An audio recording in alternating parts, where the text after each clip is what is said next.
shall never win. Cause I will conquer. Oh, I will conquer. Yes, I will conquer. Conquer them. Come on, let's conquer. Oh, I will conquer. Rise up and conquer. Conquer them. Tell them no retreat, no surrender. I shall fight till the end of days. I was born as a Makai warrior, and the Almighty God my blade. Fire burn all Satan carrier. Father loose all shackles and chain. This morning first thing as I wake up, King David turns Sam to the brain. Don't let your courage go down, keep it up. And if your heart rip up and stitch it up, don't let your faith them fall, pick it up. When my cup was empty, God fill it up. Don't take the devil contract, rip it up. And if your bad mind people to go meet it up, pass me the Congo drum and let me beat it up. God on my side, me no give it up. So no weapon that form against I shall not prevail. And no man that rise against I, that war they shall never win. Cause I will conquer. Oh, I will conquer. Yes, I will conquer. Conquer them. Come on, let's conquer. Oh, I will conquer. Rise up and conquer. Conquer them. Thank you, Father. I want to say thank you, Lord. You are everything, Father. Thank you. Father, you alone shall guide me. No man shall lead my path. In the wind I hear your quiet whispers, and you heal my broken heart. Even some of my friends turn enemies, and they pray for right to feel. And remember you gave us your only begotten son, but we gave him the wound of lies. Send down your warriors with the hello. They carry down to the end of days. No matter how the devil try to trick me, unto you my soul I will give. Father, I know this time is coming. I can see the high tide raise. Without you there is no other. Could it be that we decide? No weapon that form against us shall not prevail. No man that rise against us, that war they shall never win. Because I will conquer. Oh, I will conquer. Yes, I will conquer. Conquer them. Come on, let's conquer. Oh, I will conquer. Rise up and conquer. Conquer them. I am a man. I am a champion. I am a warrior. So who are you to tell me that I cannot make? Who are you to tell me that I am not the greatest thing that God ever created? Good morning, Grenada, Carriacou, and PT Martinique. You're listening to Hard Talk Grenada. A very special good morning to those of you joining us on various radio stations, 97.5 CitysoundFM, 89.5 CRFM, 91.9 and 91.5 RealFM Radio, 92.9 Sister Round Radio broadcasting from Hillsborough, Carriacou, and of course 94.9 WeiVybz Radio out there in Brooklyn, New York.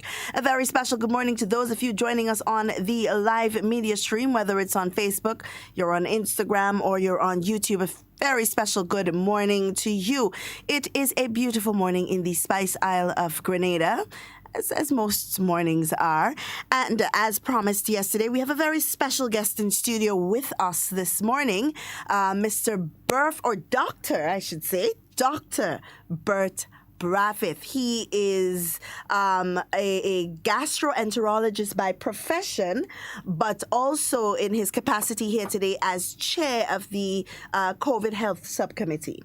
All right? So we are here to talk COVID things, COVID vaccinations. And I would appeal to you guys, if you have any questions as we go along, to feel free to give us a call and ask your questions. As I always say, when we bring the right people here to answer the questions for you, this is your opportunity to call and get those questions answered. So good morning, Dr. Braffett. How are you? Good morning to you and good morning to listeners.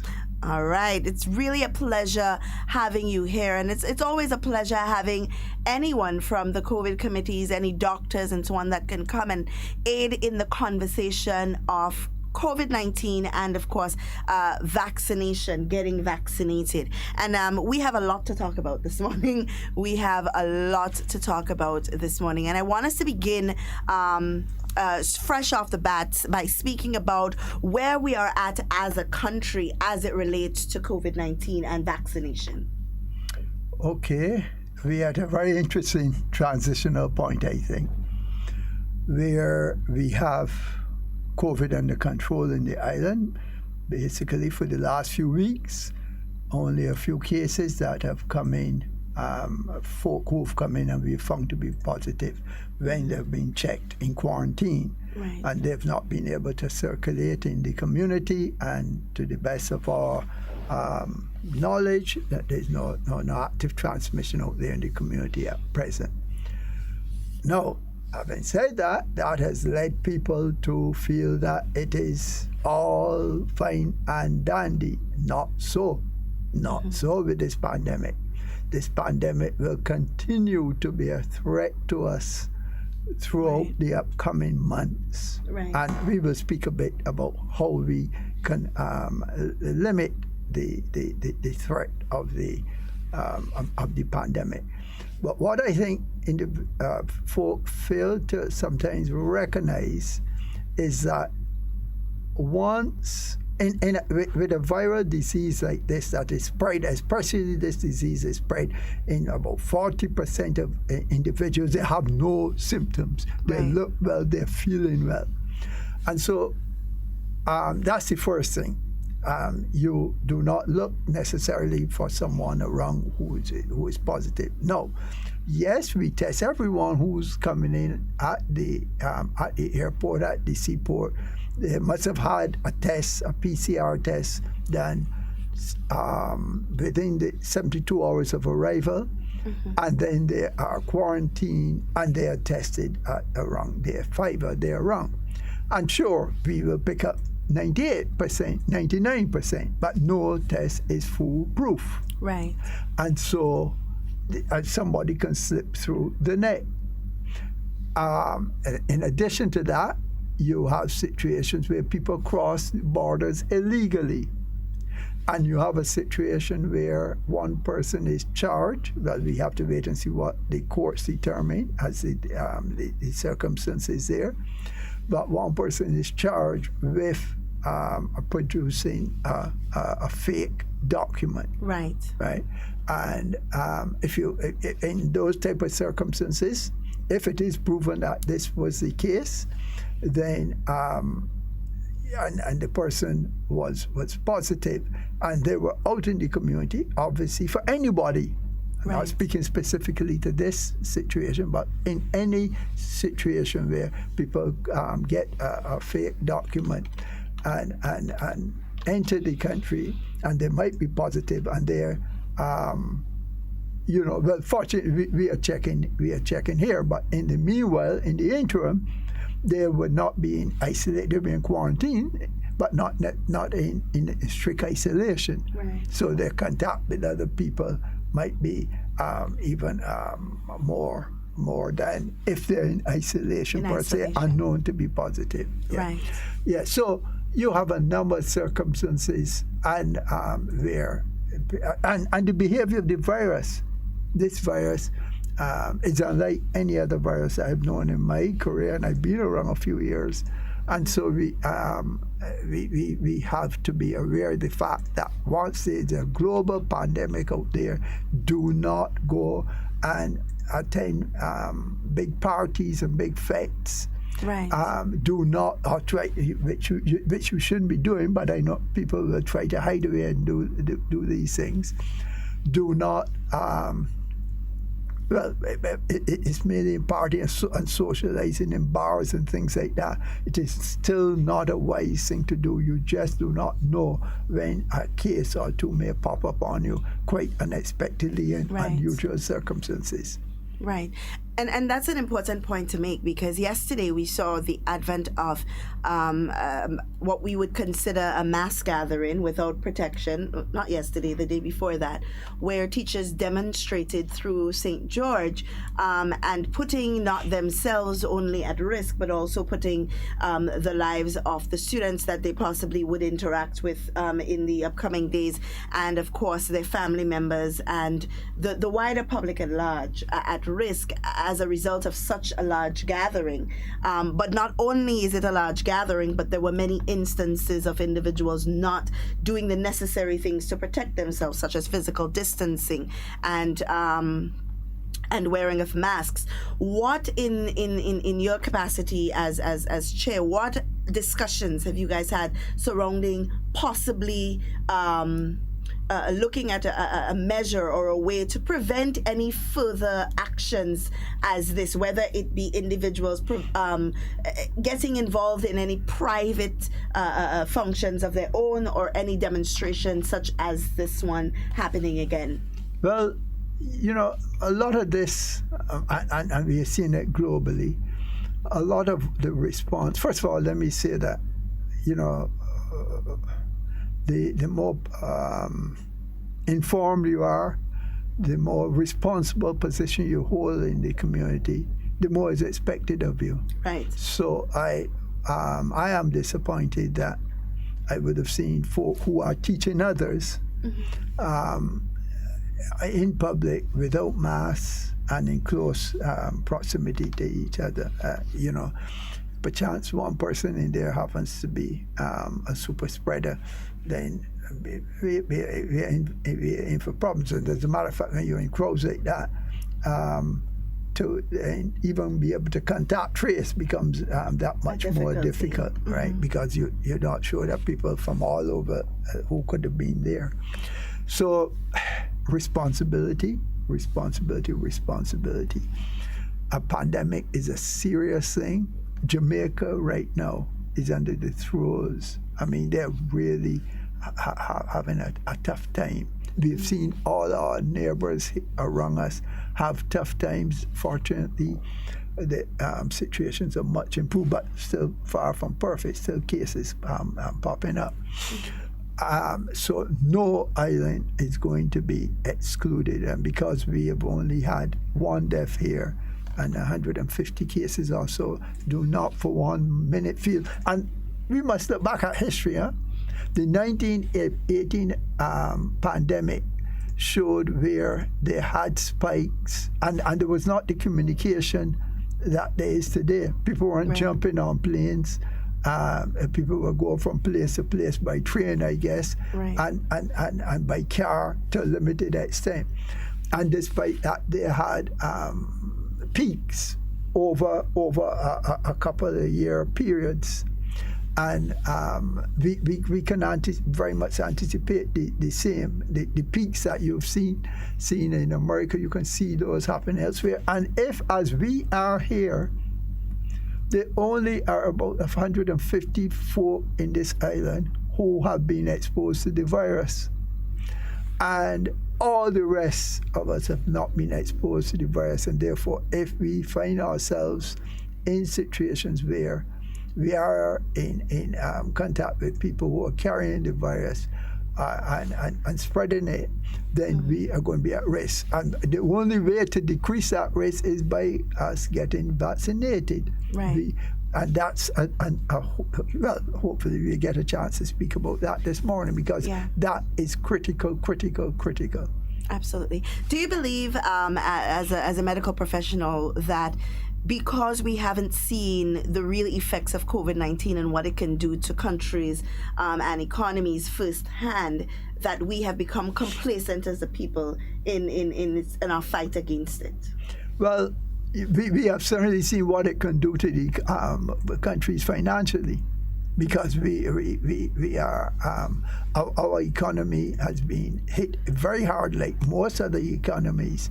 So we have felt the full brunt of it. I mean, just the school moving out with 25% of the GDP loss, that in itself, businesses that have had to close, businesses that are barely operating.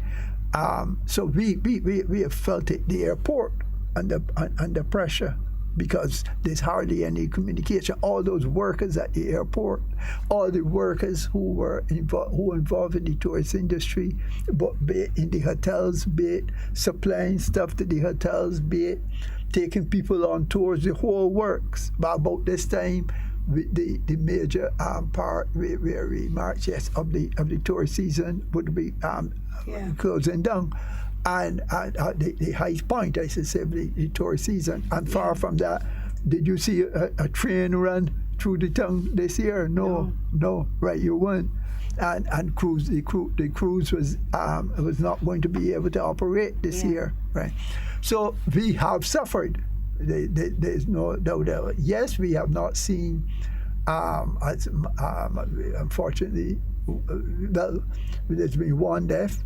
And one death is one too many. But we have not felt the real agonies from a direct health perspective that other countries, the neighboring countries, but not neighboring, but countries in the Carriacou region, where the videos of people laying on the ground in the hospitals, and also sitting on chairs. And you see one nurse trying to look after huge number of people. I've heard from my colleagues that in one hospital, they've had to ask pathologists who normally would not be dealing with patient care directly. They would be dealing with analysis of tissue taken from bodies, postmortems, etc. But they have had to go onto the floor. So many health personnel are sick. This is the type of thing you have to contend with, and don't let us feel for one moment. I do not know why folk look on the air and they see daily what is happening in other countries and think, oh, that and we don't have it, but the virus is all around. It's all around. I went through the ways in which it can filter into the country at any time. Right. Now, it is said that we are going through, as the world actually is going through its what is known as its third wave of COVID-19 infections, where they've seen increases in infection in places like India and so on, who have also recorded more cases of the mutations. There's a South African mutation. There is the mutation that was found in the UK and also the one in Brazil. India has recently announced that they have had cases of all three mutations within their country. There have also been spikes in other places around the world as a result of not a quick enough rollout of the vaccination process. Now, and we'll move straight into vaccination. What is this going to mean for us as a country? Because as I understand it, India has halted the export of vaccinations because they have identified that there is more of a local need for it with this increase in the number of cases. What does that mean for the small island states who are dependent on the COVAX facility to ensure that we have equitable vaccination distribution among our islands? What is that going to mean for us? Well, I'm informed that lots of the COVAX, a whole batch of COVAX vials that we are going to get with the vaccination material is going to be, those are going to be coming from South Korea. Okay. So hopefully that batch in any event would not be affected. But I'm not sure of the absolute details of where we have ordered from. But yes, if we probably have ordered additional ones direct from the same Serum Institute in India. And based on what you've just said, which I read myself, yes, there might be some hiccups there and in terms of getting it out. And all of these are reasons why we say to folk, look, we only have vaccinated probably just coming up to about 10,000 people, when we need to get 1/7 of what we need to get to. We need to get to at least 70,000 people vaccinated there around. So until such time, and even when we get there, there's still going to be there's the need for due care and attention. Wear your mask when out in public. Wear your mask when out in public. You reduce your risk significantly. Keep your social distance, right? But the vaccine uptake, I think it went well in the first few weeks, but it is leveled off, plateaued, as we say. And that's not good because, and now increasingly there's more public PR effort out there to sensitize people as to the importance of vaccination. And I don't quite understand why people, well, I do in a sense, in that people read these news items and they become convinced that these are people who know what they're about. But a lot of there are thousands of people out there on the internet beating their chest and making themselves feel important around the world, and they do not have a clue about what they're talking about. And in some cases, they will be deliberately propagating false information. Absolutely. If people want to read and get to know what is happening, go to one of the established websites. Yeah. Go to WHO website. Go to CDC, the CDCs all around the world. Go to the Canadian Public Health Authority. Go to the European Health Authority. Go to the UK Health Authority and read about COVID. Don't go and read what some arbitrary person who has their own axe to grind has written, which is full of falsehoods and very dangerous and very misleading. Yeah.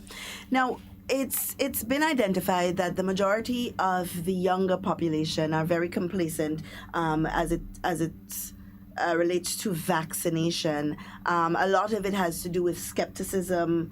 A lot of it has to do with misinformation. A lot of it has to do with a lot of propaganda. What are the ways that your team is considering in persuading the younger generation that this is the right move for us as a people?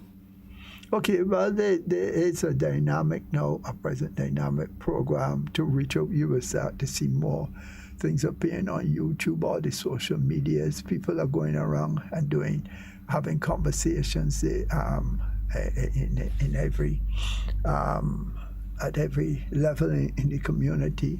There are attempts to meet people at the constituency level, not just not on a party basis, but across the political spectrum, because this is not about NP or NDC. This is about the health and well-being of Grenada, right? And so there's no place there should be no place for politics in this. And so there are attempts to reach out to the opposition parties, to opposition members, and to parliamentarians to also reach out to their community and encourage the folk to come forward. Hopefully, we'll be inundated with people wanting to get vaccinated, and hopefully the supplies will be there. That's what we have to keep an eye on now. We have to keep an eye on that the situation in terms of trying to make sure that we have adequate supplies. Now, that is to a large extent outside of our hand. But once the supplies are there, they will be brought into the country, and specifically the AstraZeneca to give folk. Right. Now, we have identified that the United States of America is now vying for using the AstraZeneca vaccine as early as May or as early as April in their country. And, of course, this further puts a damper on availability of the vaccine for smaller countries.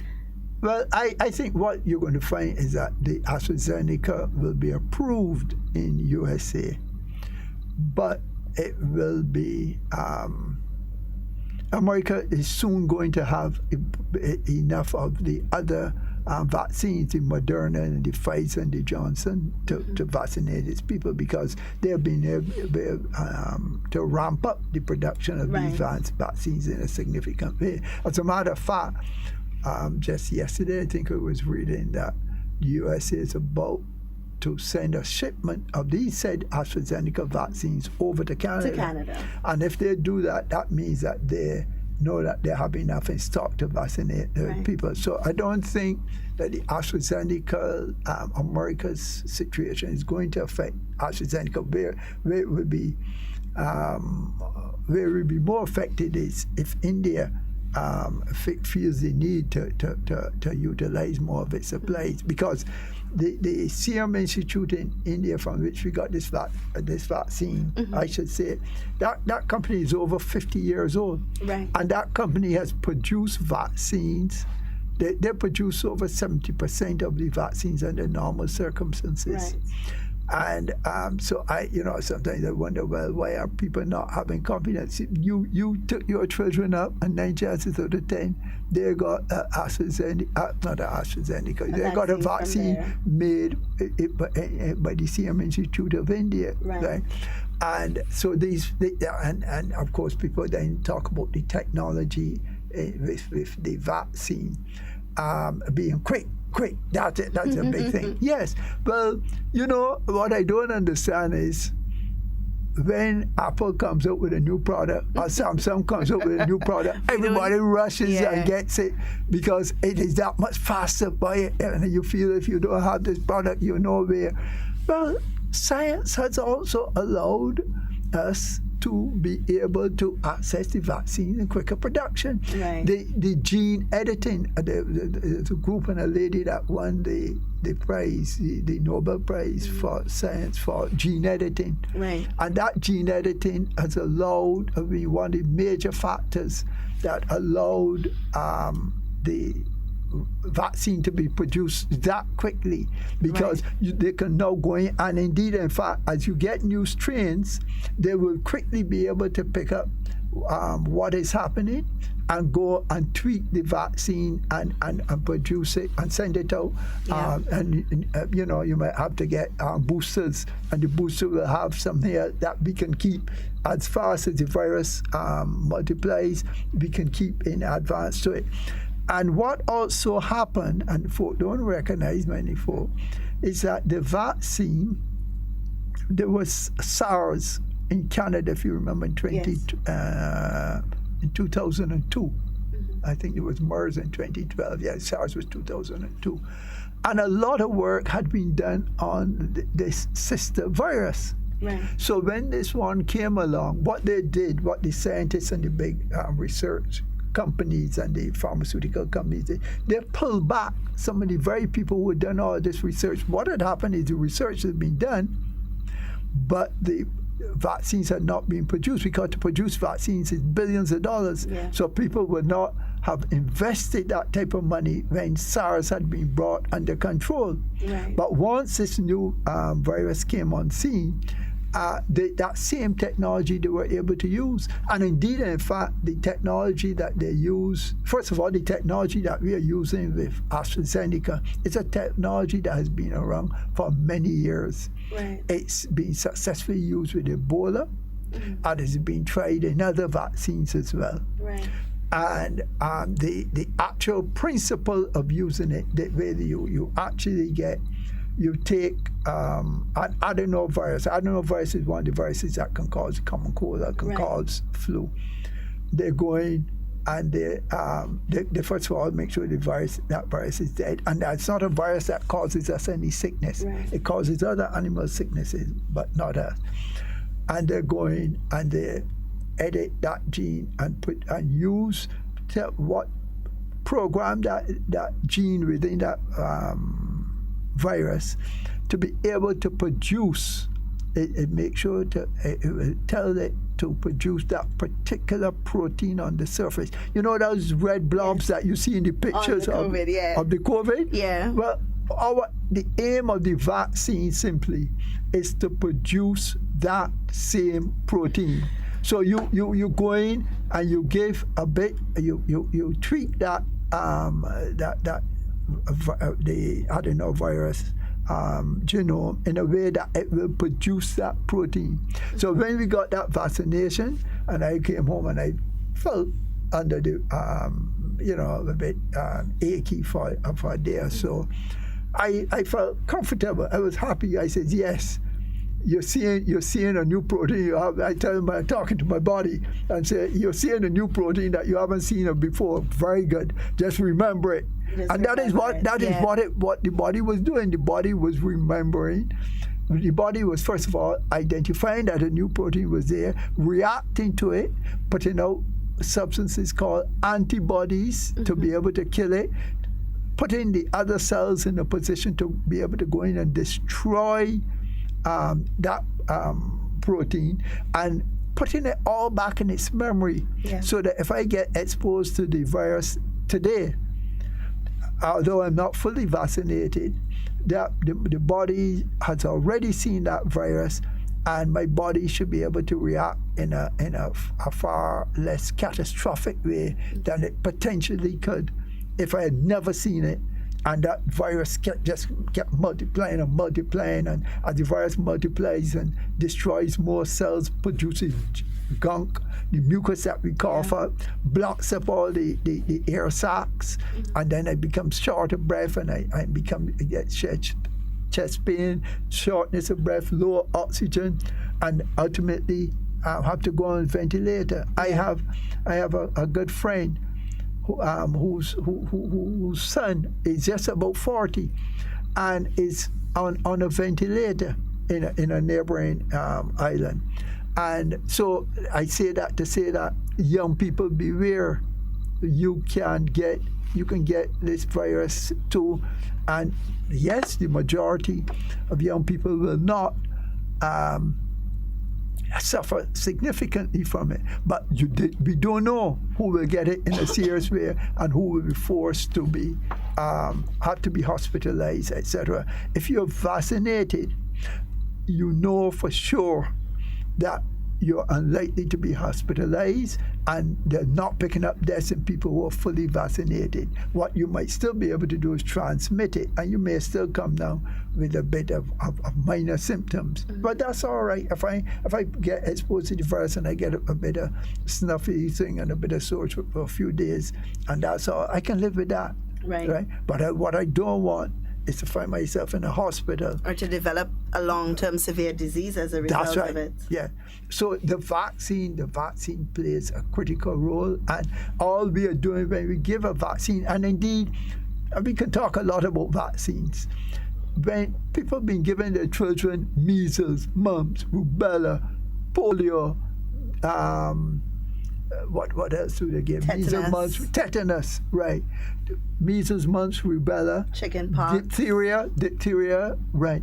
All of these vaccines you give your children on a regular basis, and people don't. But all of a sudden, there's this big hoo-ha about the vaccine being unsafe. The vaccine doing no. It's the same process. As a matter of fact, this vaccine and the one we're getting, AstraZeneca, because the vaccines are produced in different ways. The ones in America are produced just by using the virus itself? No, they doesn't use a adenovirus. They just get the actual nucleic acid, the specific nucleic acid, and that is given in a special envelope and is given into the body, and the body's cells read that nucleic acid and produce that same blood protein. Wow. So whichever way it goes to produce, the body goes and produces that blood protein, and waiting there in case it sees that protein on it, because that blood protein, what's called the spike protein, allows the virus to enter the cell. And people talk about all types of things about going into my cells and doing things, but do they know? We must recognize that when the virus goes into the cell, you know what the virus does? The virus hijacks our cell, our whole cell mechanism. It takes control of it and say, okay, I am here, I'm the boss, produce more of me. Right. And the more viral particles you produce, the more you're ill. So we're just using that same pathway to produce a safe protein and have it stored there in memory in case you're exposed to it down the road. Right, and I like how you explained that. Basically, we're saying that when we get vaccinated and our body produces that same protein and is able to identify it, when we do actually get the virus and the body starts producing the protein, when the body sees the protein on the virus, it is going to say, I have seen you before, and destroy it and block it from block it, because that protein allows the virus to go into this cell, right, and so that will be blocked, and those particles will be destroyed. The body has a number of mechanisms, not only the antibodies, other mechanisms going on engulf those viruses and say, get out, I don't want to see you. Yeah, wow. And I hope that the people who are skeptical are listening and taking notes, because it's important to note all of these things so that you can't be easily misled. When people are saying, oh, well, it's a virus they're giving to you and that's why you're getting sick, and we're not sure. You're getting something that the body is producing a protein that is never produced before. And therefore it reacts to it. Yes. And some people get absolutely no symptoms. Other people will get a bit of soreness at the site. Well, anytime you get a prick, you will get a bit of soreness. After, you might get a bit of redness, a bit of discomfort there. They might get a bit of I had as I told you, some achiness, no fever, and I didn't feel to do anything for a day, and I just chilled out. I was glad for opportunity to do nothing for a day, to be honest with you. But I did nothing for one day, which I don't know the last day that has happened. Right. And then I had a mild bit of nausea for a couple of hours, and by the next day, I had the vaccine on the Friday. The Saturday I chilled out. And by the Sunday, I was up and around and moving like normal. I'm looking forward to getting my second vaccine. I can't wait. Me too. Me too. That's exactly how I feel about getting my second dose. Because I was a bit concerned when we identified that, India was having this issue and so on, and that they would, block the export of vaccines of the AstraZeneca because there was more of an internal need for it, and we can understand that. You're supplying the rest of the world and your people are suffering. You can't do that. You have to look after yourself. You can blame America. You can blame America for using of its vaccines for its people first. Right? Yeah. And I understand that, because what we aren't looking at is the fact that yes, it's a public health issue, but it's also a really big economic issue for the country, because the more people that get infected, it means that the more people that rely on the healthcare system, it's the more people that rely on the social programs that are available, because one, they can't work, or they've lost their job, or businesses had to close as a result of it, of mass infection and so on. So for most countries, I believe it's more of an looking at it from an economic standpoint, where they want to be able to get back to normal, but in order for them to do so, their people must be protected, because they can say, listen, we can open up the country, we have 10,000 people vaccinated, we could open up the country, at least we know 10,000 people they're not going to die as a result of that. They could make that decision, but no government wants to be responsible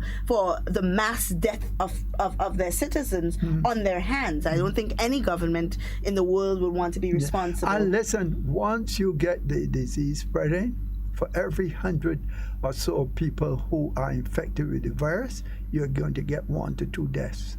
But that's not the only story. You're going to have, out of that 100 or so, you're going to have 5 people who might be hospitalized. Right. Who are going to be some of whom are going to be desperately ill. Right. And will come out with long-term side complications. Right. Because this thing affects just about every system in the body. And in addition, and it even affects the mental function. For some people, when they come out, they have brain fog. They can't think clear. They can't process things in an appropriate way. For some well, in the U.S., months after. In the U.S., there has been some reports of people coming out with psychosis as a result of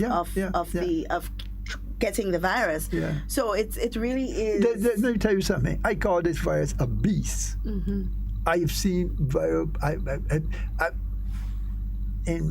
I was training, we still saw cases of diphtheria, we saw cases of measles causing children to get pneumonias, to get encephalitis, which is inflammation in the brain, and be retarded after.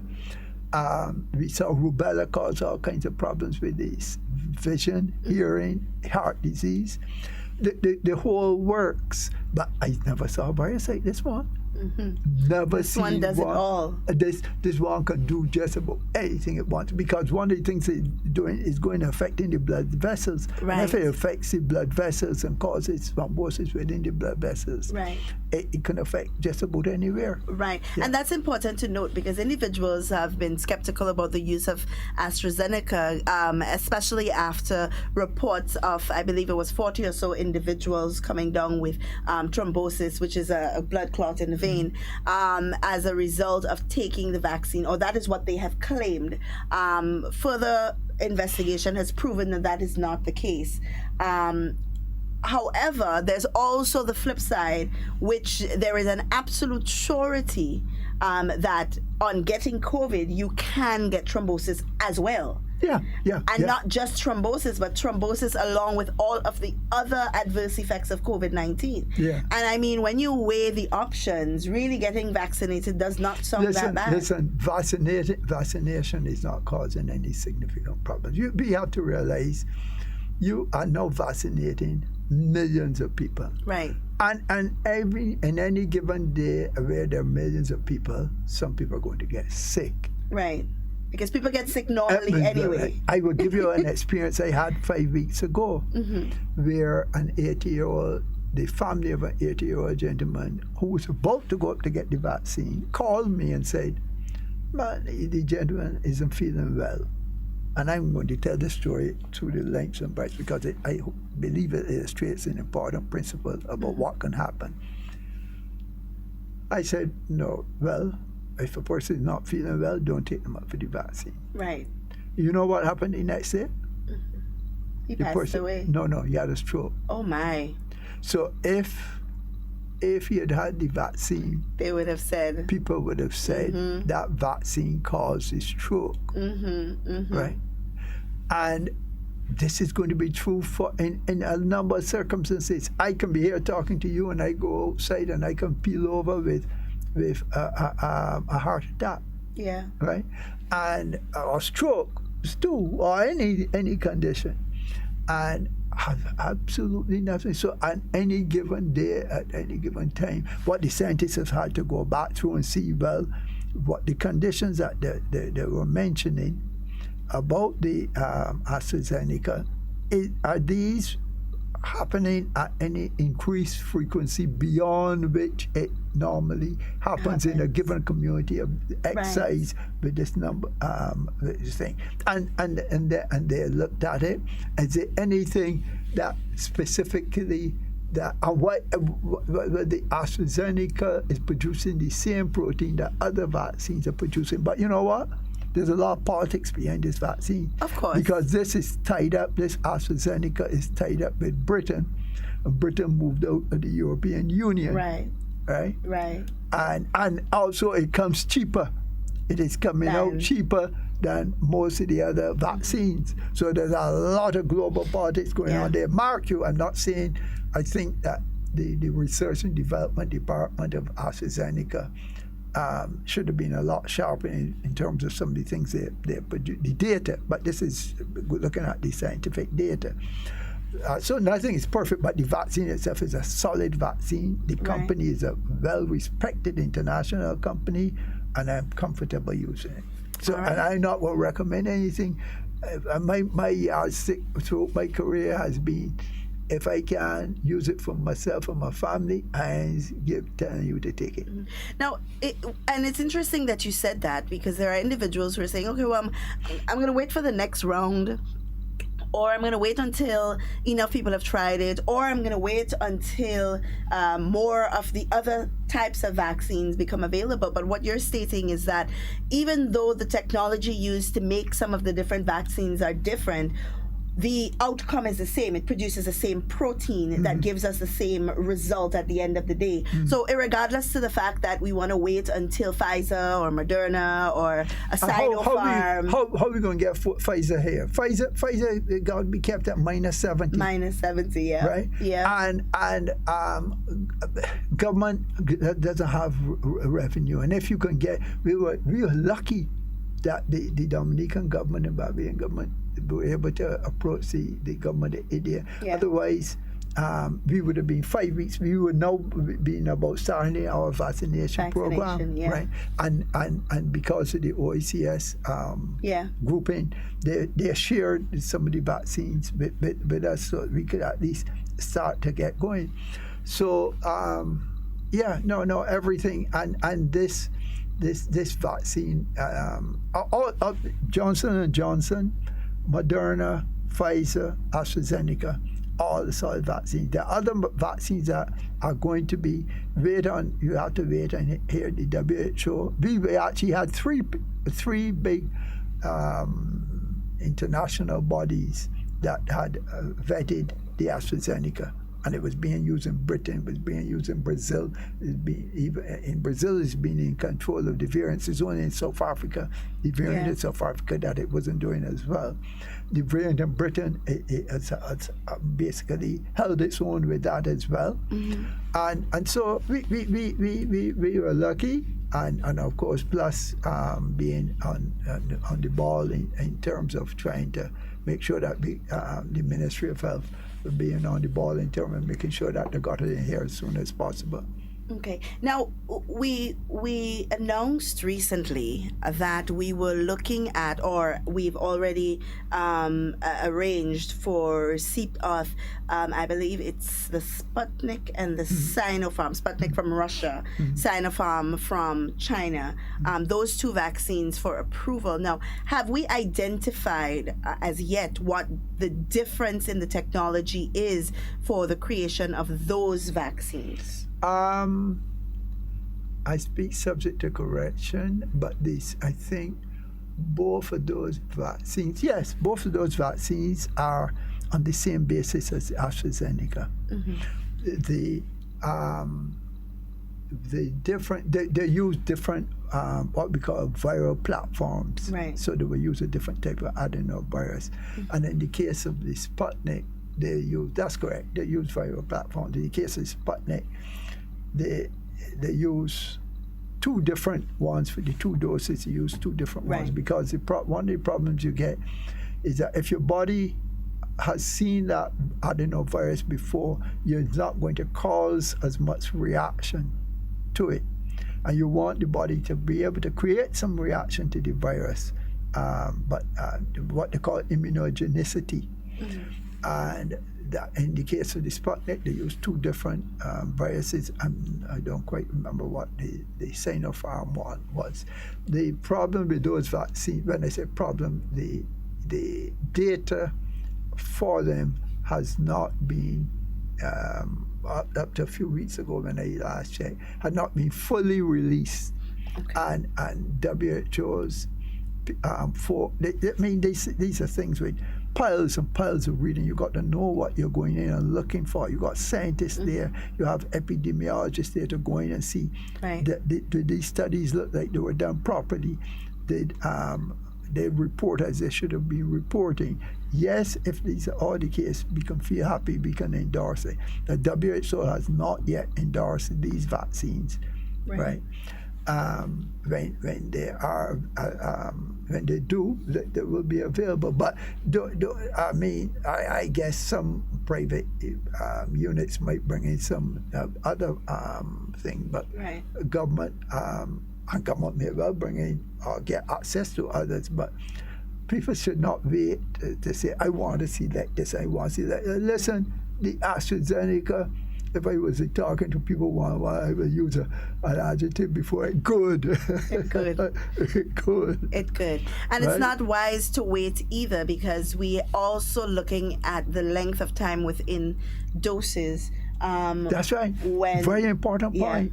You were talking, if tomorrow, just now, anticipate that airlines are going to tell you, don't board without being fully vaccinated. Right. Just now, countries are going to say, show me your vaccine passport. If I go into, if I've traveled to Brazil and many parts of South America, and I go to many countries, I have to show a yellow fever vaccine. Vaccine, yeah. Right? And even to go into those countries, if they're facing. Similarly, but mark my word, you're going to have a vaccine to travel around.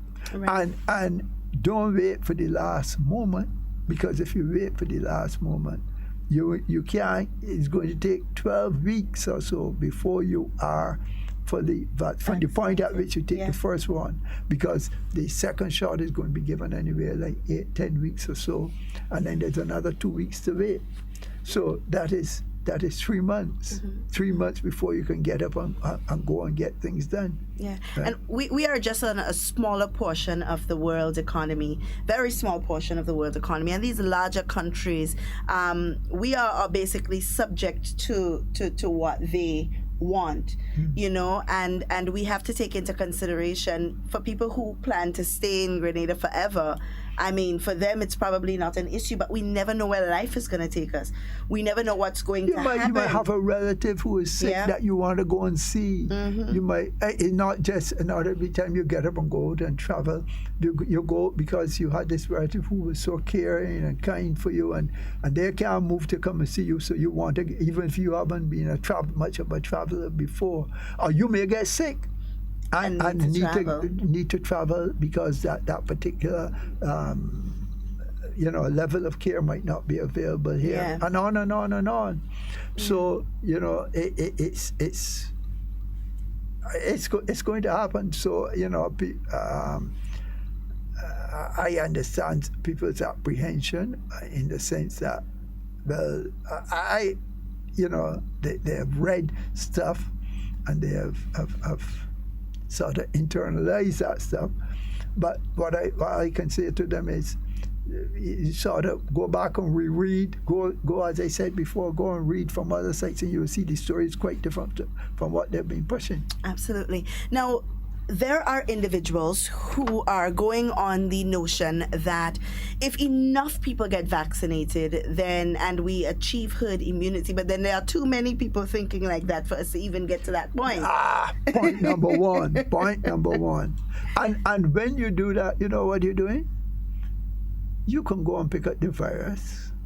You're not vaccinated. What is clear is that when you're vaccinated, you are going to be transmitted less. Right. Now, the degree to which you're transmitted less, studies will show that, I think, within the last 6 months or so. But they're difficult studies to do. Right. To prove. So, what am I going to do? If I want to go with my elderly relative, am I not going to want to protect him, even if I think? So, it's not just about yourself.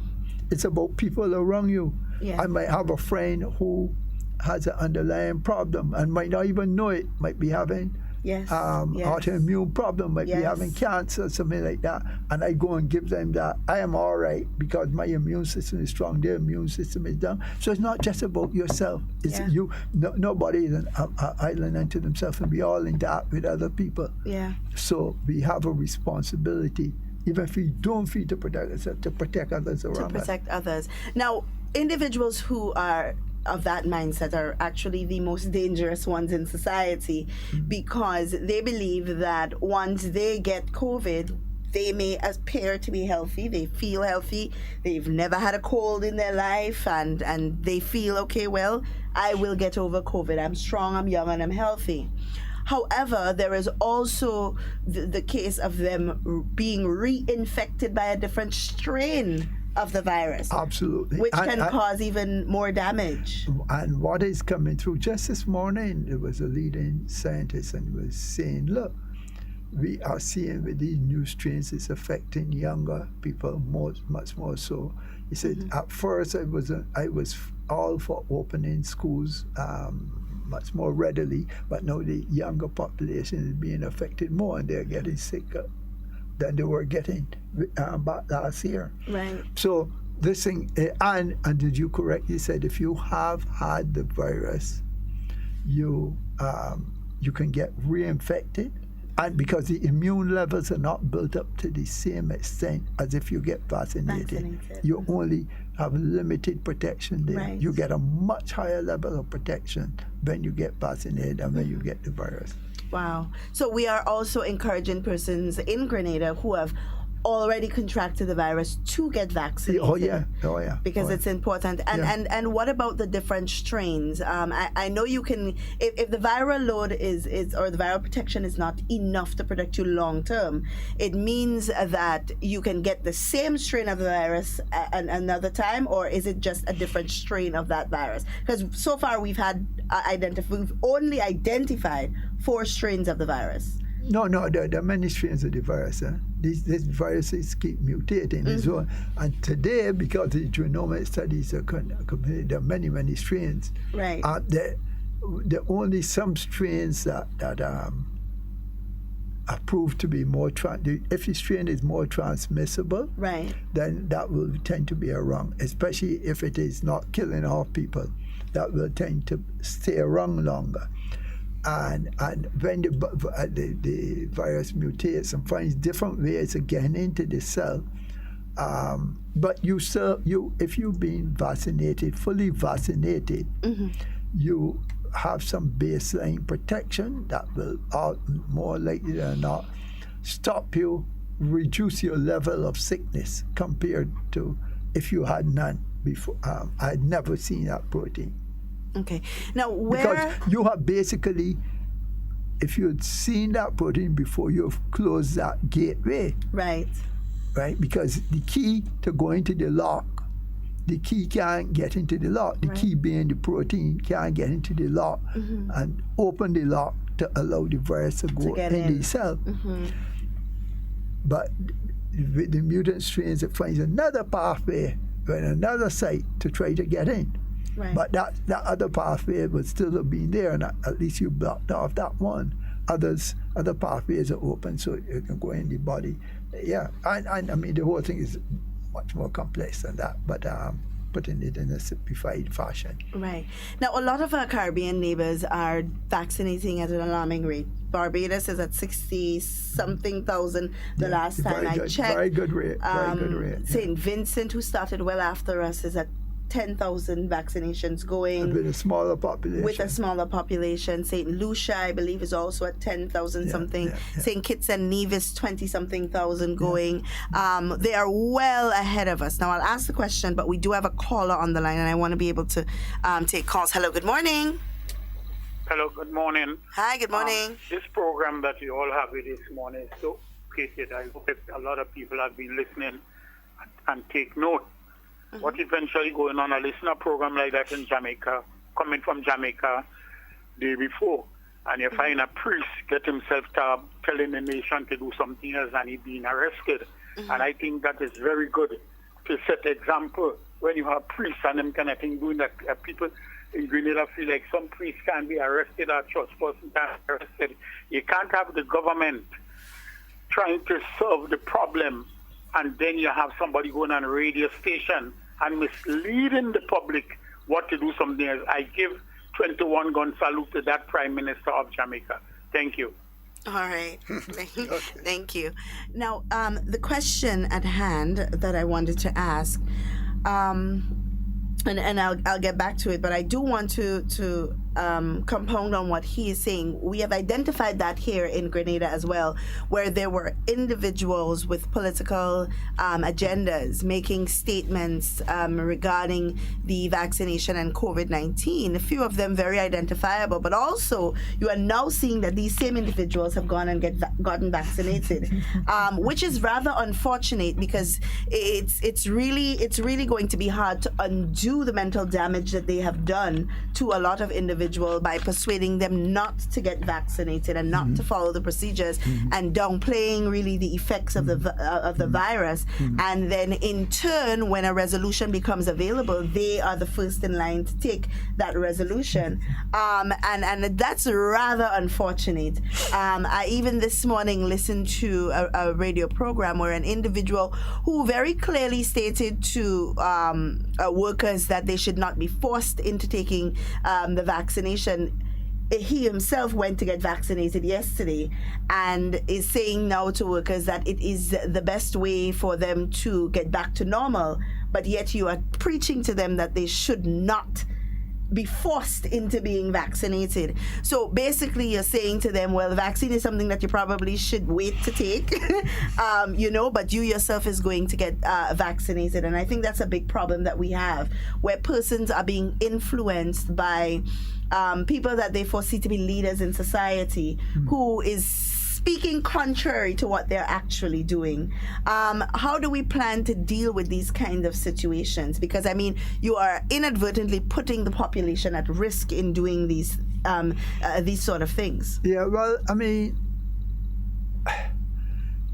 especially with regards to what this caller just said, when people make these statements, I don't think, there's anything government can do or will want to do about it, but other than to produce that people have the real facts and then let people be the deciding. The community as a whole is a very sensible community like any other community, and ultimately they're not going to buy into any crap talk that is going around. So, I think with time people will what we have to do is to try to inform people. I don't think a lot of people fully people took vaccines before you took your children up for vaccine, but you never really studied what was happening. Yeah. Right? Now we have to explain to people what is happening. Yeah. So that there's no chip being put into you so you can be monitored or any of this crazy talk that is being said and written about and whatnot. And then people take it and link it with some biblical aspects and whatnot.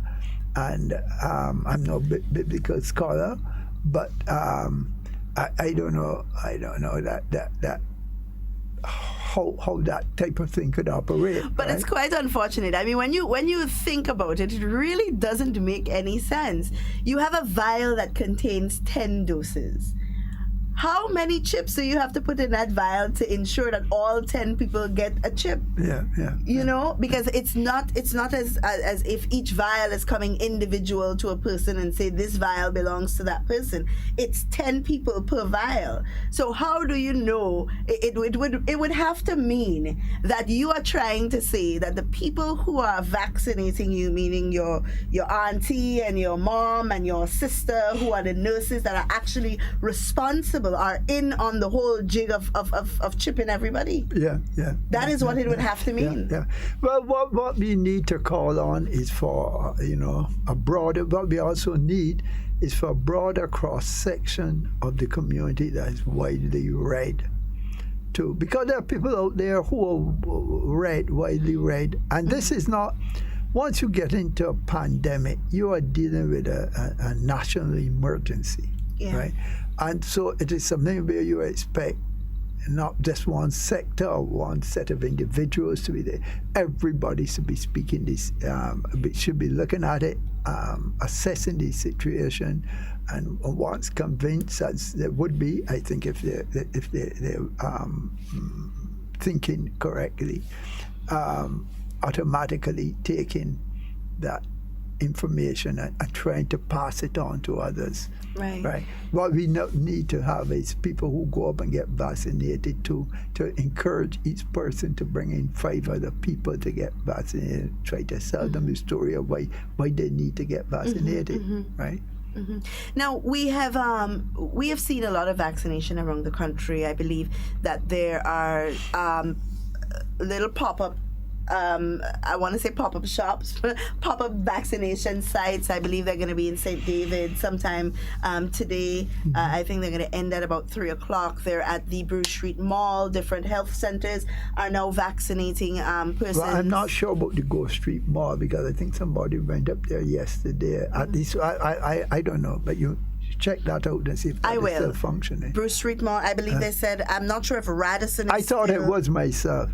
Right. Yeah. Because we did see a notice. And I am not a big follower of social media, but it should be up somewhere in social media where vaccinations are occurring. That is correct. I did have a poster. I've had so many posters. Health centers, Radisson, Esplanade Mall, but I'm not sure when they're going to discontinue Radisson or discontinue the mall. But I know health centers. Just recently, I received a notice that they were at the Happy Hill Health Center, the Happy Hill Medical Station, the health center in St. George. That's that's Melville Street in town, Street, yeah. and multiple health centers around the island. And it would be my hope, really and truly, that more people would become more conscious of the fact that they need to get vaccinated. It's no longer something that you have to consider. It really is a need when you look at it, and you weigh the pros and the cons. Let me tell you, the countries that get a high vaccination level are the countries that will start to get back on their footing quickest. Well, that's the question I was going to ask earlier. A lot of our neighboring countries are beginning to vaccinate. And I'm disappointed. I am disappointed that we have not had a higher pickup here. And indeed, in fact, some of it falls from sectors that where folks should be in the forefront of pushing the vaccine themselves, because they are at risk of they are at risk themselves because of the particular work they do, and at risk of spreading it as well, right? Because of their contact with people. So I am being disappointed, but we continue to work with folk to try to bring reason to bear. It's you don't want to fall, have people, and it is heartbreaking when it is coming from certain, the negative things that are coming from certain professional lines. Professionals. Yeah. Absolutely. It should, and so if anybody hears from a professional, certain professionals that they shouldn't be taking the vaccine. Well, that's why we always say speak to your medical professional, speak to your doctor. Let them advise you. And the question really surrounded the fact that very soon we're going to see places like Barbados and St. Lucia and St. Vincent that are vaccinating at an alarming rate. They would start reopening their countries. The economies would start moving. People would start having more freedom. Even in the USA right now, there are individuals who are experiencing the full blunt of freedom being fully vaccinated. Grandchildren are able to visit their grandparents. But not one thing. What they've said so far is within family groupings. Right. Yes. To have a wider interaction, it would again have to be in a setting in which all the people in that setting would be vaccinated. That is something that is probably also going to come here. So, as I says, if we do not, suppose 6 months from now, we had very low levels of vaccine coverage, bet your best dollar, out of the blue, everything is going along normal, and you're going to hear there's an outbreak. Now, it can come even though you have high vaccination level, but it's going to be far easier controllable at first to get back into the normal stream of things. So it is left to individuals. Either we're going to decide, look, this thing is tough. Of course, there's some people who are basically, in a way, removed from a lot of the problems that many have faced, but that's not the case for majority. Majority of people have felt the effect of this disease. And therefore, all people who felt the impact of this disease, and others, even if you have not, should be looking to go there and get vaccinated to allow people, even if you can make your living. There's a single mother out there with 2 or 3 children who haven't to school and has not worked for the last year. Yep. And on and on and on the story goes. And not only here, but everywhere that this problem has occurred. So don't we have a social, even if we are doing well ourselves, we hopefully have a social conscience to want to see others not suffering, because it's caused mental stress on individuals. So there's been a psychological impact on individuals. Some people got depressed. Some people have would have caused illnesses to come on and on and on. The story goes. So it's a nightmare. And any pandemic is basically. And the emotional stress will continue for us as a people if we don't amp up on our vaccinations, because guess what? The rest of the Caribbean around us will start moving as normal, and we will have to continue locking down at the case of at the site of COVID. We would have to continue closing our borders and social distancing, and the curfew would be extended and so on, because our people are not protected. And I think that's the most important thing to look at in all of this, is that all that is happening at this point is that the government is trying to protect as much of the population as possible. Because imagine a government that just allows for their people to get the virus, and these people die. I mean, they'll never live that down. It is their responsibility, even if you feel that you have a choice to make as it relates to your personal health and security. It is also the responsibility of the government to make sure that they provide avenues to keep you safe and to keep you healthy. So I think that is the way that we have to look at it. And this nonsense about there being the virus being the vaccine being chipped so that we really have to look at this thing logically. If there was a chip in the vaccine, it would mean that whoever the healthcare professional is that is administering that vaccine to you would have to be in on it, because they would have to know exactly how many chips, how many people to vaccinate, who to give this vial to. But how do you get a chip in a vaccine? I do not know. I guess it's a nano chip. A nano chip. A nano chip. Okay. But then you'd have to put so many. So I, as an individual, because I've seen them take the vial, open it, take out the vaccine and so on. You would have to put millions and millions of chips inside of there to ensure that the 10 people so that means I would have almost hundreds of thousands of activated chips in my body to track me. I mean, it just does not sound logical when you sit and you listen to it and you really analyze. And that's why I said the conspiracy theories are just that, conspiracy theories. They have no backbone to it. They have no logic. When you look at it, there's no basis from where it comes. It's just a tactic that is meant to promote fear mongering, basically, and to keep you even more controlled than you feel that you are going to be, because it influences the decision that you should make to protect yourself is being influenced by someone who is saying they can't provide any statistical or any medical or any other data whatsoever to prove that their theory is correct, but you are influenced by such a theory, whereas you have information and data and trials that prove that the vaccine works. I'm glad you mentioned that, the question of trials, because that's another thing they said. Oh, they tested out, but not so. Well, 65,000 people have been used in the trial for AstraZeneca. That's right. And they started out first with animals. Yeah. Then they went with small groups of people, like less than 100 or so. And then they would have gone to like 500. And then they stepped up into the thousands of people being vaccinated. Then these results of these studies were analyzed, would have been scrutinized by different bodies. And I said in the case of AstraZeneca, at that time, 3 bodies, probably a lot more countries using it now.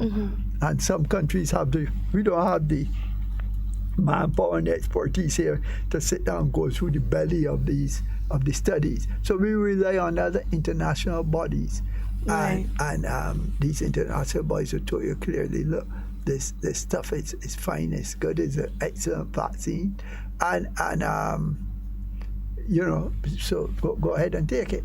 Yeah, yeah.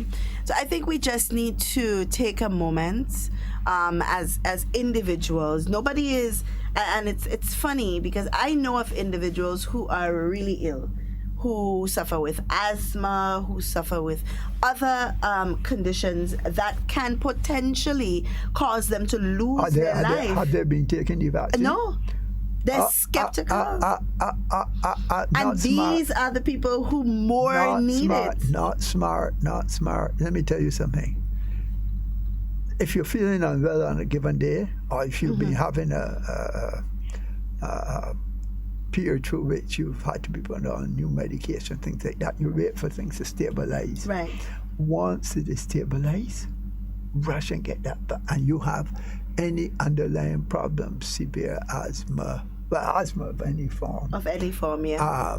Had cancers before, you've had other autoimmune problems, you have heart disease, you have other lung problems. Just about any condition you've had it, go up and get that vaccine like yesterday, because you are going to be more prone to serious reaction if you get exposed to it. Absolutely. Right? And you see, I guess one of the things is that people see people going around in the community, everybody going around, everybody looks fine and whatnot. You can't see, you're not hearing even, you know, when the flu is going around, you hear a lot of people hacking coughs and whatnot, but that's not happening. Well, I think people are afraid to cough now, right? It's a fear. That might be so as well. It's a fear. But that's a very important point, because autoimmune diseases, especially, in some cases, there are individuals who do not even know that they have an autoimmune disease because it presents in so many different ways. Yeah. Sometimes you just think it's an allergy that you have and you've never really tried to identify what that allergy is. Sometimes there are people who have autoimmune diseases that are in remission and they're not showing any symptoms at the time. And these are the people who are more susceptible to developing severe disease. But you would find that these are the people who are still the ones that are most reluctant to be vaccinated. We have a caller on the line. Hello, good morning. Hi, good morning. How are you doing? Hi, we're okay. Okay, I'm calling to find out concerning the vaccine. I want to take the vaccine, but I'm an asthma patient. Right. So I want to know what, if he has any problem, any effects of being an asthma patient. What do I have to do? Well, good morning to you, caller. Good morning. She's here. She's there. Yeah. Listen, you might have missed this part that I just said. All the more reason. Go up there yesterday to get your vaccine. You're asthmatic. Once you're not having an acute attack and you're in a stable situation, you are particularly at risk. If that virus passes anywhere near you, you're going to be at risk. And more so than you sound a youngest person to me, and more so than other young people, many of whom will not need to be in hospital, you may well find yourself hospitalized. So people with underlying medical conditions, and that was actually said a few weeks back, the ministry would have announced that people with underlying conditions should go up for things. People with diabetes, hypertension, people who are very overweight, people who have lung problems, and the commonest lung problem we have is asthma. The other lung problems like chronic bronchitis, etc., and other conditions. These people you should be up, and you what I will ask to happen is that we broadcast on this chat, in this forum, where people can go up to get their vaccines on a regular basis. And caller, where do you live? Vendom. Vendom. All right. So Well, you saying that I could go get a vaccine? yes, Yes, it's actually that's- very yeah. much advised that you do. Yeah, absolutely. Okay, thank you very much. And don't let anybody come. No. Yeah. Nobody can stop me from taking it. That's the only problem I had, and being as you tell me, I will go get it. Yeah, All right. yeah. Thank you Okay, so much for your you. call. And I hope a lot of people do the same. Yeah, Absolutely. yeah. Thank you so All much. right. Yeah. Thank you. You know, it's The only time that folk in that condition, as I said, if you have an acute asthmatic attack, you would not go up to get the vaccine at Yeah. that time. You wait till you become stabilized, you back out of treatment, you back out to work, and you get back up and you get your shot as quickly as possible. Right. And I think that that's important to note as well, because there are individuals who believe that because I am sick, I should not get vaccinated well, if you're experiencing an episode or a flare, it is not advised that you do it. Yeah. But it is important for you to get vaccinated so that in the event that you do get COVID, you don't get severe disease as a result That's of right. it. That's Because right. if we're Yeah. saying that COVID hijacks the cell, it means that COVID completely shuts down your autoimmune response. And don't forget to- the asthmatic, especially Yeah. asthma, the condition in which you have an increased inflammation in the airways. Mm-hmm. So you got a background of increased inflammation, which you Yeah. get along with, 95% of the time. Yeah.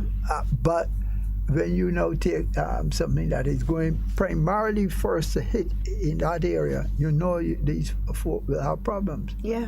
Yeah. And that's More so, infinitely more so than other people who don't have that underlying problem. That don't have it. This is, and let me say, even for the older folk are seeing in my limited check less symptoms than the younger folk. Well, and that's true. the reason is that their immune systems are not as sharp.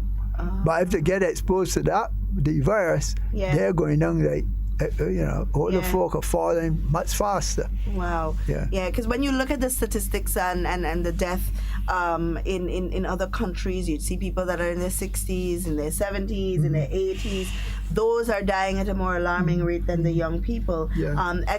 Except those who are exposed to the new variants Yeah. that are said to be affecting the younger generation more than the older generation. Not more than the older, but a higher percentage of the younger generation are being affected by the variants than by the original virus.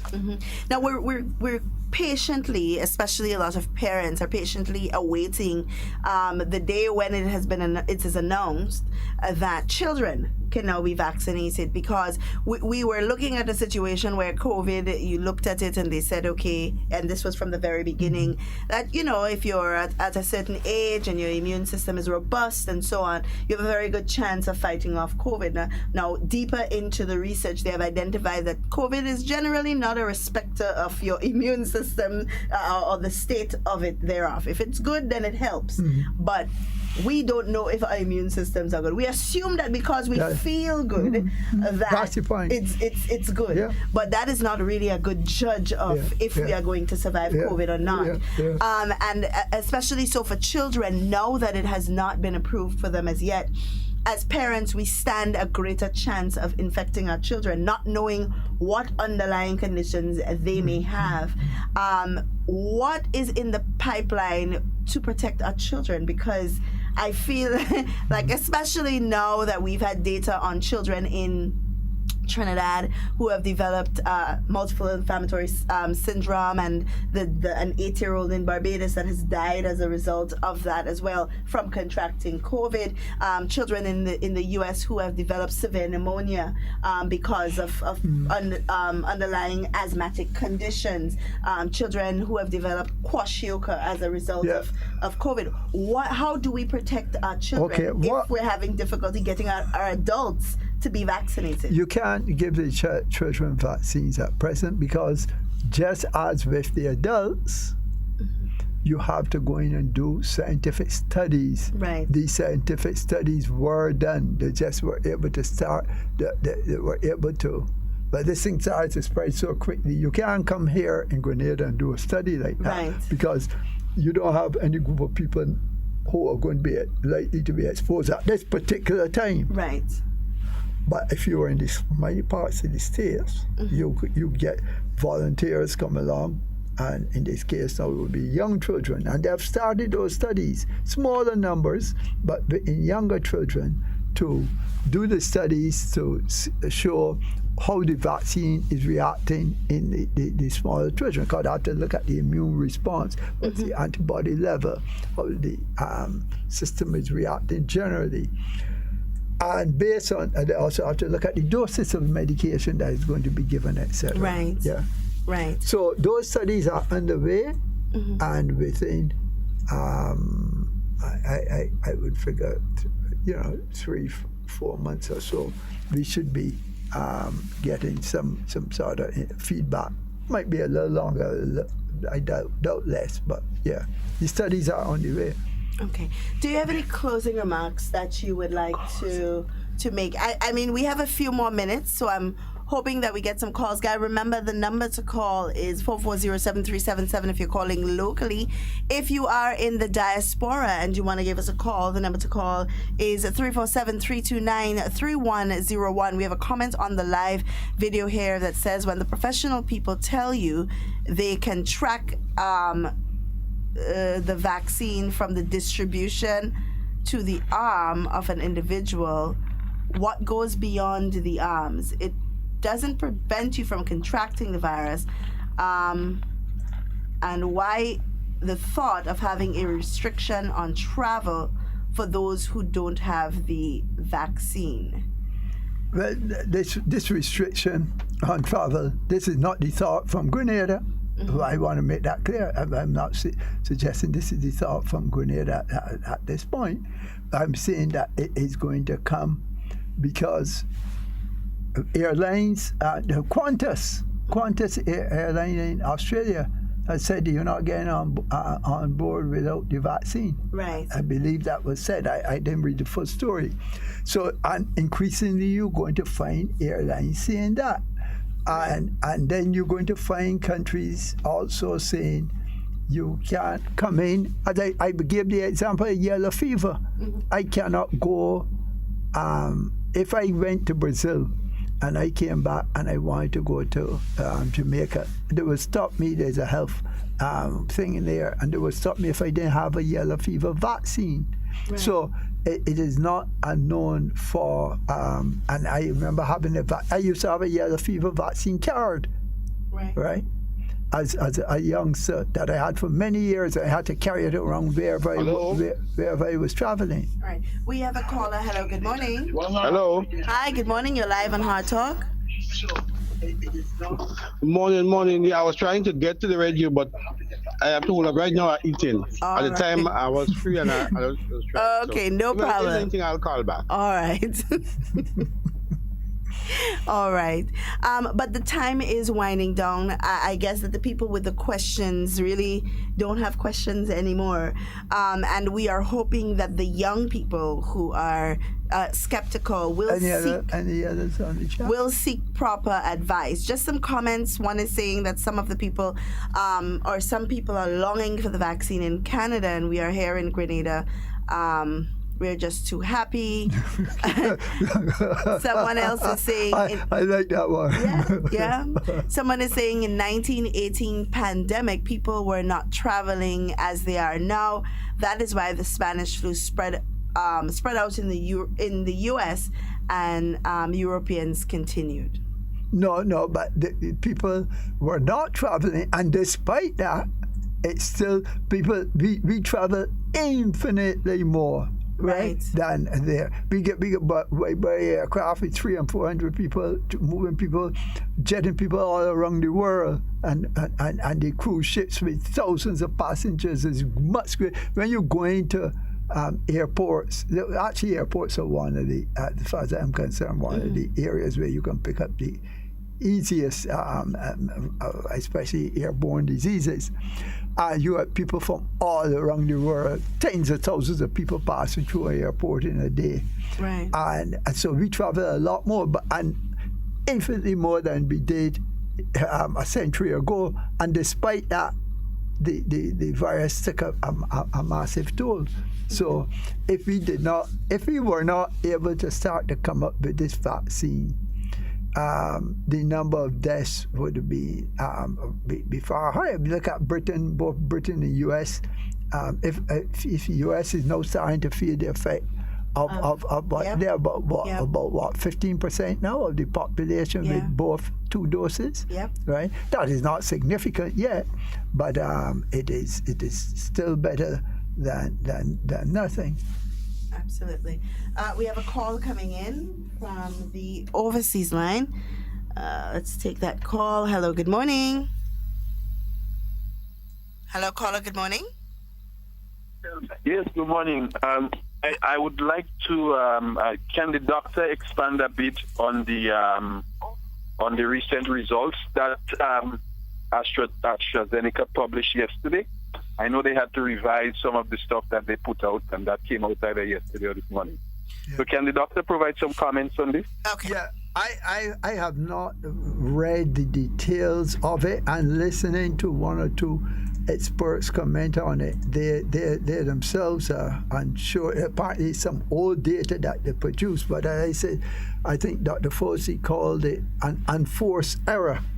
And indeed, in fact, it would be the second enforced error of AstraZeneca in the sense that they also earlier, back last year, September, a similar situation where they put out data and then, they had problems with it. But the core work that AstraZeneca seemed to, would have done on the vaccine seems to be good. I don't know if it is because AstraZeneca, as I said before, is going to be under. It is far. When you invest these billions, hundreds of millions of dollars, you're looking to get back. And the people who have shares in these companies, they're looking to get to benefit in big ways out of this. So there is a vaccine war going on out there amongst the big companies, and I don't know if in an attempt to get its product to combat some of these, because what was said about AstraZeneca and the thrombosis and whatnot, that clearly was not well founded. Right. It was not well founded. And not to say that it is not possible that in the occasional person you could have something happen that's a bit odd, unusual, and causing a problem, but certainly not causing any widespread deaths, etc. So, as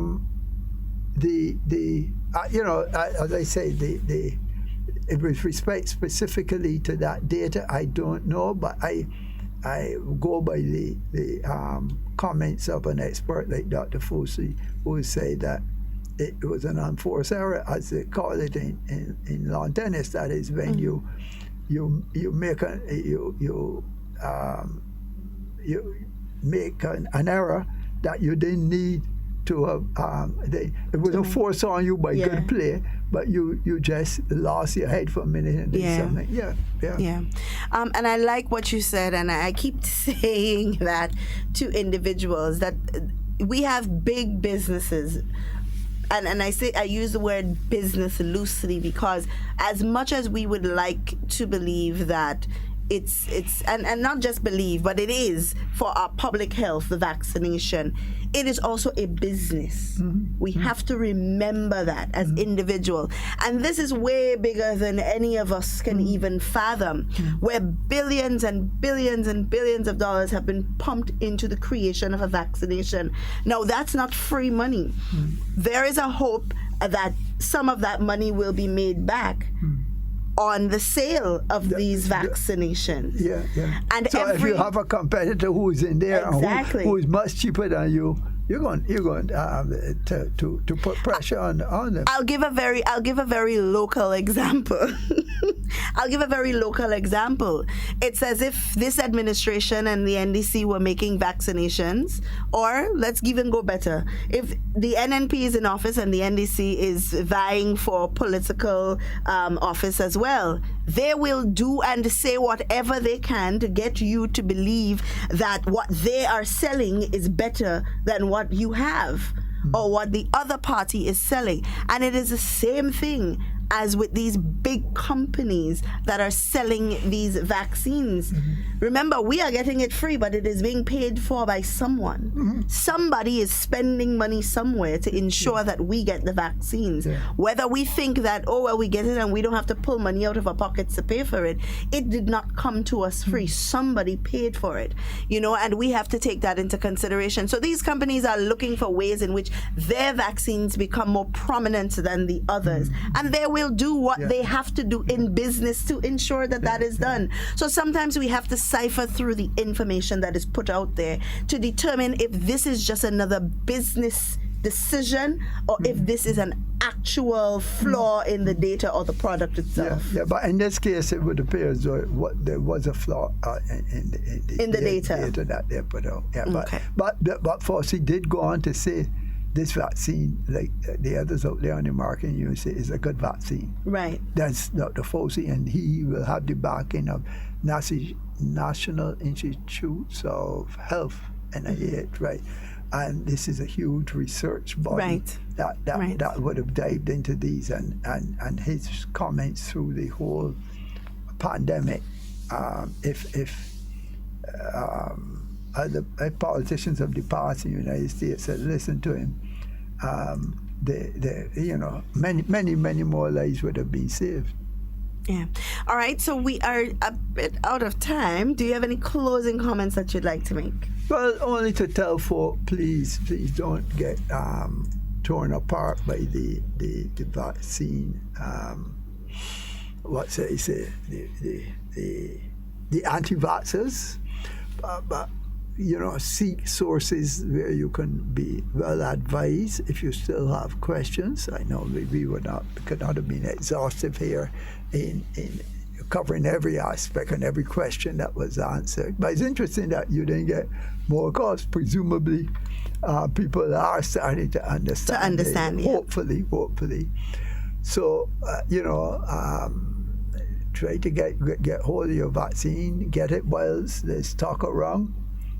We don't, as was said here today, you never know what is going to happen down the road, and people might wait and we hope that this will never happen, that we get an outbreak here and then we start to see what is happening like in other countries, and everybody then wants to rush up and get it, and it's not there. You might have to wait some weeks, and they have to agonize about getting it. So it's about getting vaccines, and also to remind people to continue to wear those masks in the public. That is essential as well, and not to be engaging. If you have a group of a small group of a dozen or so people, I can't remember the exact numbers that we allow presently, so I don't want to stick my neck out, but I believe it's about 20 or so. And you want to have a little party. Everybody in that group is vaccinated, right? Well, they won't be fully vaccinated yet, but when they're fully vaccinated in another perhaps 6 weeks or so. Because you can't be fed in. Once you're fed in, you're exposed because you have on a mask because you're drinking.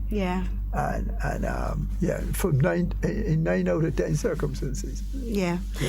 All right, guys. Well, we have come to the end of our program. I want to read this last comment because I think that's the best way to end. It says, based on the comment where we stated nothing is free, he says, our tax dollars, only one thing that is free is salvation. Jesus paid for it. So I want to leave on that note. Guys, it's been a pleasure being here with you. As we say here every day, in whatever you say and whatever you do, be safe and be secure. We always want to be talking with you, but we don't ever want to be talking about you. So please do enjoy the remainder of your day and stay tuned for the National Report. It's been a pleasure, guys.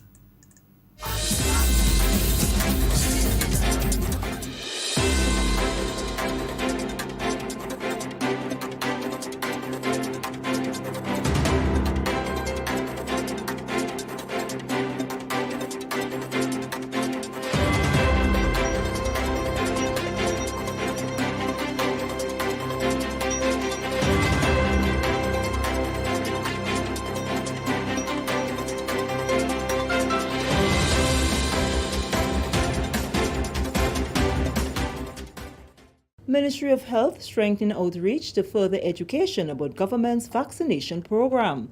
Details to this story and more in the National Report.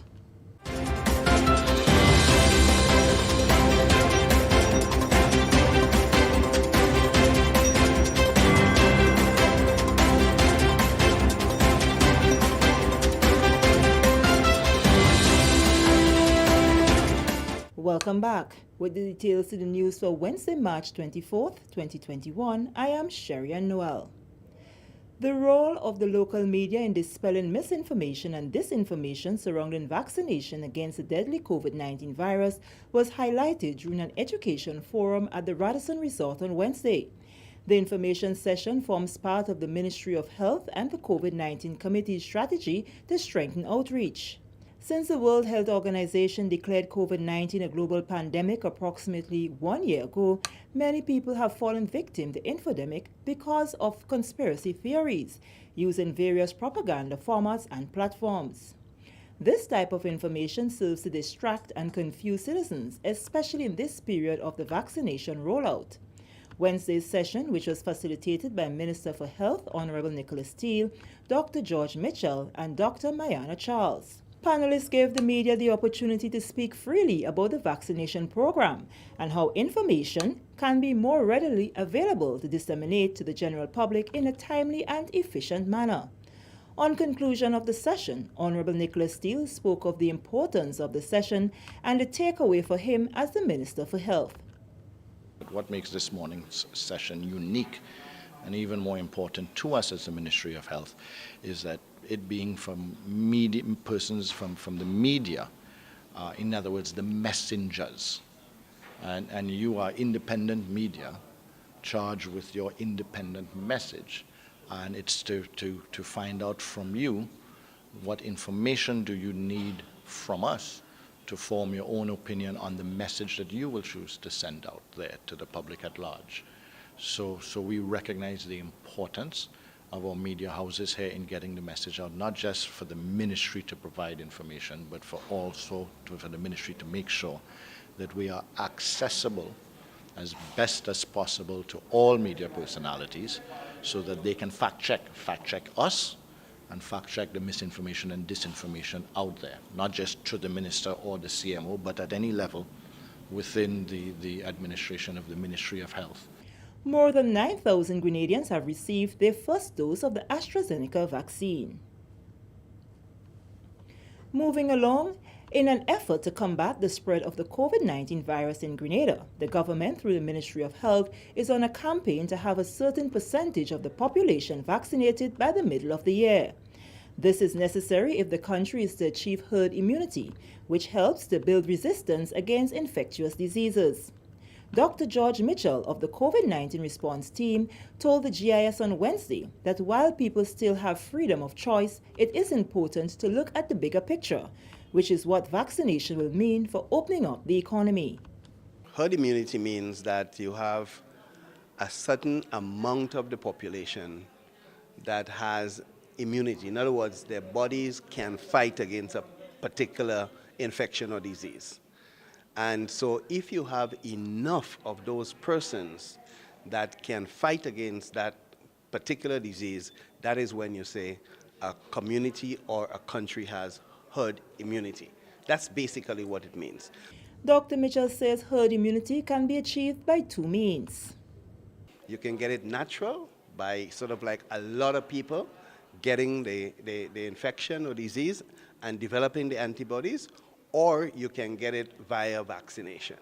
So in this case, we're talking about being vaccinated to be able to achieve herd immunity, meaning that enough persons need to be vaccinated. And of course, the importance of herd immunity is another story. The importance of herd immunity means that if enough of us have the vaccine or are protected, then the disease cannot spread appropriately. Because if you have herd immunity, say you have enough antibodies, and your friend here has it, and the other friend has it, then if I get the disease, I can't pass it on to you. That is the important thing. I can't pass it on even though I have it, because enough of you are protected. That is where herd immunity comes, and that is the importance of herd immunity. Dr. Mitchell says there is a need for Grenadians to research the literature on the vaccine instead of observing the misinformation in circulation. In Grenada today, there has been no serious side effects experienced by those who have taken their first dose of the vaccine.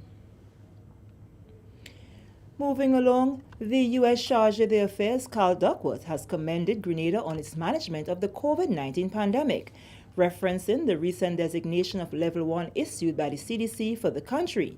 The U.S. top diplomat on island congratulated the Ministry of Health's team for a continued job well done. A Level 1 CDC designation means a low level of COVID-19. Well, let me just say that my family and I have been in Grenada throughout the entire COVID crisis, and there's nowhere else we'd rather be. I will just say a large congratulations to Grenada, Ministry of Health, Royal Grenada Police Force, and NADMA, and many, many others. Basically, CDC rated them level 1 last week, and so Grenada joins a small handful of countries who have reached that rating. So once again, congratulations to Grenada. The principal officer also used the time to commend the Grenadian people for this success. Thanks to the Grenadian people for the resilience during COVID and the excellent response by the government, but also by the people who took the adequate protocols to ensure that COVID did not spread here in Grenada.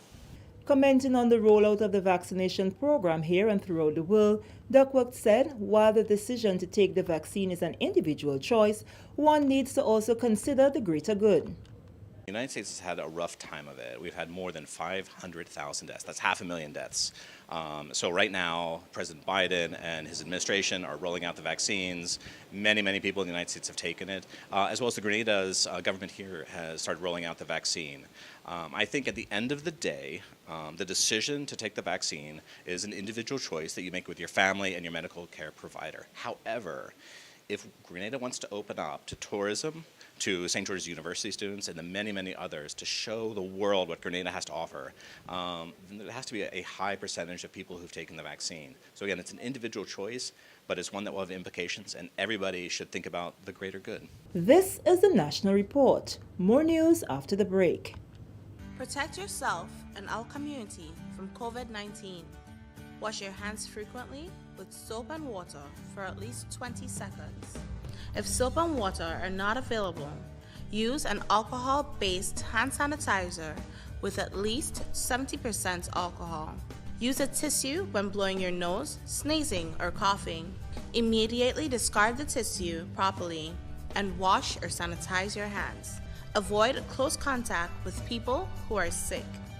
Let's do our part to ensure that each and every Grenadian remains healthy.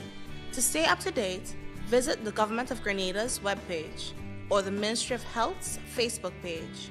For more information, contact the Ministry of Health's hotline by calling 53-VIRUS. This has been a public service announcement brought to you by the Ministry of Health. Welcome back. Rehabilitative work is in progress at the Grenada Boys Secondary School, where repairs and general refurbishment is ongoing. We have a report by Annette Moore, the Public Relations Officer in the Ministry of Education, Human Resource Development, Religious Affairs and Information. The project, which began on March 1st, is part of the World Bank-funded Regional Disaster Vulnerability Reduction Project, which will cost just under EC $417,000. The contractor for this project is Leon Aki of A&M Construction. He detailed the scope of works being undertaken, which includes replacement and installation of doors, windows, toilet fixtures, air conditioning units, and more. The scope of work details that painting, changing of light fixtures, and normally electrical works, roof, repairing of leaks and things like that. Cupboards, toilets, and number of other little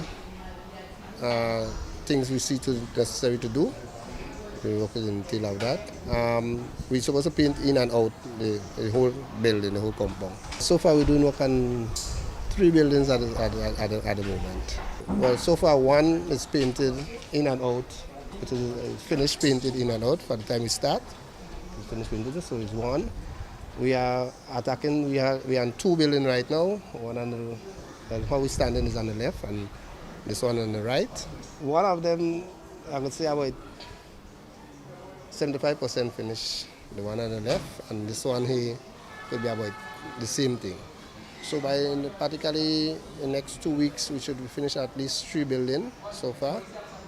We also start on the annex building. Aki says the work schedule is tailored to allow for minimal disruptions in the school day. He also says there is good cooperation between him and the school.